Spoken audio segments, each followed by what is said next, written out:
চট্টগ্রাম বন্দরের বিষয়টি আসতে চাই। আসলে এই বন্দরের ব্যবস্থাপনা বিদেশিদের হাতে দেওয়াটা কতটা যৌক্তিক বলে মনে করেন? কোনো কিছু ব্যবস্থাপনা বিদেশিদের কাছে দেওয়ার যুক্তি থাকতেই পারে, কেননা বিদেশিরা কিছু কিছু বিষয়তে আমাদের চেয়ে ভালো পারেন। ধরেন স্যাটেলাইট পাঠাবেন, তো আমরা তো স্যাটেলাইট কোনোদিন পাঠাই নাই, বিদেশি লাগবে সেখানে। কিংবা ধরেন জাহাজ বানাবেন, বৃহৎ অয়েল ট্যাঙ্কার বানানো কিংবা বৃহৎ এয়ারক্রাফট ক্যারিয়ার বানানো, এগুলো তো আমাদের জাহাজ নির্মাণ শিল্প পারে না, তো বিদেশিরা বানাবেন। সেরকম বহু কিছু আছে। আমাদের ওষুধ যে কাঁচামাল, সেই কাঁচামাল তো আমরা পুরোটাই বিদেশ থেকে প্রায় আনি এবং সেটা বিদেশেই তৈরি হয়। ফলে অনেক কিছু আছে যেটা বিদেশ থেকে আনতে হয়, বিদেশি জিনিস প্রয়োজন হয়। সকল কম্পিউটারের বড় বড় সফটওয়্যারগুলি মাইক্রোসফট কিংবা ধরেন অন্য বড় সফটওয়্যার কোম্পানিগুলো তৈরি করে, আমরা তো করি না। তো এগুলো ঠিকই আছে।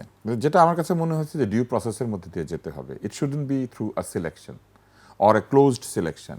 এটার ওপেন টেন্ডার হবে, সেই টেন্ডার লাভজনক ছিল গত দীর্ঘ সময় ধরে এটি না লাভজনক ধরেন ছিল। লাভজনক ছিল, তারপরে সেই লাভে আপনি সন্তুষ্ট না। মনে করেন যে 1 টাকা লাভ হচ্ছে, আমি 2 টাকা লাভ চাই, কিংবা এই লাভের সাথে আমি আরো অনেক কিছু চাই, হতেই পারে। কিন্তু এটার তো একটা ডিউ প্রসেস আছে। এত একটা বন্দর, সেটা রাষ্ট্রের সম্পদ, এবং রাষ্ট্রের সম্পদ যদি অন্য কেউ পরিচালনার জন্য যান, তাহলে এটা কোনো এক্সিকিউটিভ ডিসিশনে বা একটা ছোট কোনো ক্লোজড ডিসিশন প্রসেসের মধ্যে হতে পারে না।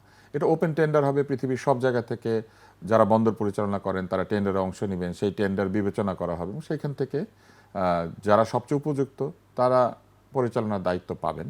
এটা তো আপনার, আমার বা অন্য 5-10 জন লোকের সিদ্ধান্তের মধ্যে দিয়ে হওয়া উচিত না।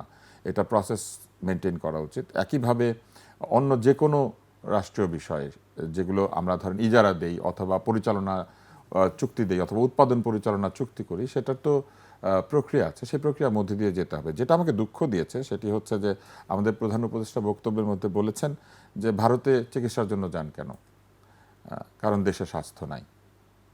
বাংলাদেশের স্বাস্থ্য ব্যবস্থা সারা পৃথিবীতে ডাক্তার, নার্স এবং অন্যান্য যারা স্বাস্থ্যকর্মী, তাদের কারণে মিরাকল হিসেবে চিহ্নিত হয়। ইউটিউবে অসংখ্য ভিডিও আছে যেখানে Bangladesh as a health miracle উল্লেখ করা আছে, যেখানে সর্বোচ্চ পরিমাণ টিকা বাংলাদেশের স্বাস্থ্যকর্মীরা আমাদের ভবিষ্যৎ প্রজন্মকে দিতে পেরেছেন। জীবন অবাক না করলে কে করবে? 28% মিল্ক ফ্যাটের অবাক করার সাথে ফ্রেশ মিল্ক পাউডার। জীবন অবাক করুক প্রতিদিন।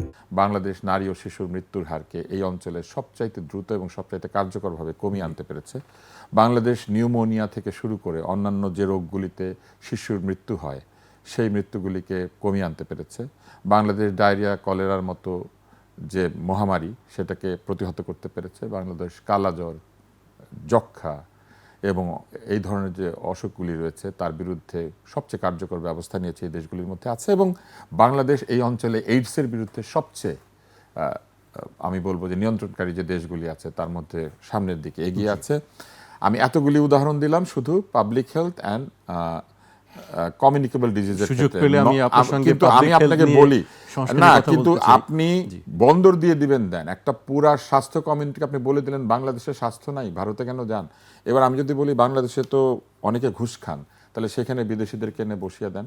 বাংলাদেশে তো আরও বহু কিছু আছে যেটা পরিচালিত হয় না ঠিক মতো, সেই জায়গাগুলি দিয়ে দেন। বাংলাদেশ ব্যাংক থাকার পরও international leasing, BIFC, peoples leasing, এইসব জায়গাতে বাংলাদেশ ব্যাংকের সরাসরি তদারকি থাকার পরেও জনগণের টাকা চুরি করে নিয়ে গেছে। ন্যাশনাল ব্যাংক, ইসলামী ব্যাংক, সোশ্যাল ইসলামী ব্যাংক, এসালামের যতগুলো ব্যাংক আছে সেগুলি, লিজিং কোম্পানি আছে, সেইগুলি থেকে দেদারসে টাকা চুরি হয়েছে। এগুলি তো এনবিএফআই যারা কন্ট্রোল করেন এবং তদারক করেন, অডিট করেন বাংলাদেশ ব্যাংক, সেটা তো তারা করতে পারেন নাই। বাংলাদেশ ব্যাংক হ্যাক হয়েছে, তাহলে সেখান থেকে টাকা চুরি হয়ে গেছে। তো বাংলাদেশে তো ব্যাংকিং নাই, তো এখন ব্যাংকার এনে দেয় আমরা বিদেশ থেকে, এইভাবে এনে দেই।